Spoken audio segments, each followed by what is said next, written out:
4 semaines de Michel Cardon, le plus ancien prisonnier de France. Incarcéré depuis plus de 40 ans, et bien suite aux demandes de son avocat, il vient d'obtenir une libération conditionnelle. Elle sera effective dès le 1er juin. Alors comment vivre à l'extérieur après plusieurs décennies d'enfermement? Comment s'organise cette vie d'après pour les détenus?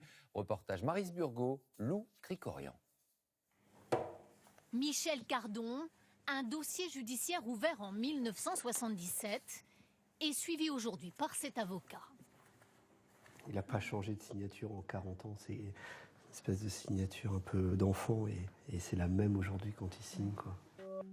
Pour Michel Cardon, le temps semble s'être arrêté il y a 40 ans, quand il est condamné à la perpétuité pour le meurtre d'un retraité.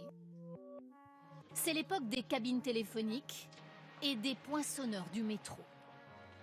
40 ans plus tard, son avocat vient d'obtenir sa libération conditionnelle, mais s'inquiète de sa déconnexion totale du monde extérieur. Des gestes simples comme ouvrir une porte sont à réapprendre. On s'arrête devant les portes en prison. Il attendait qu'on lui ouvre et je lui ai dit « Michel, ouvrez la porte ».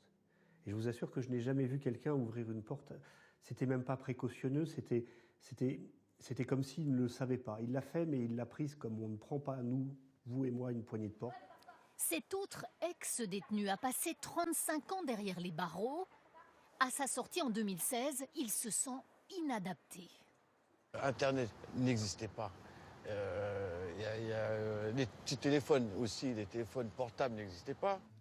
À l'époque où Michel Cardon est incarcéré, ce ne sont pas des euros, mais des francs. Il touche une petite pension sur son compte. Quand il regarde son compte, il ne sait pas combien il a. Il sait d'autant moins combien il a. Il ne sait pas quel est le coût de la vie. Il connaît le coût de la vie en prison, qui est déjà extrêmement cher, mais il ne connaît pas le vrai coût de la vie. Michel Cardon sortira de prison en juin. Sans famille, il sera accueilli dans un centre d'hébergement et de réinsertion.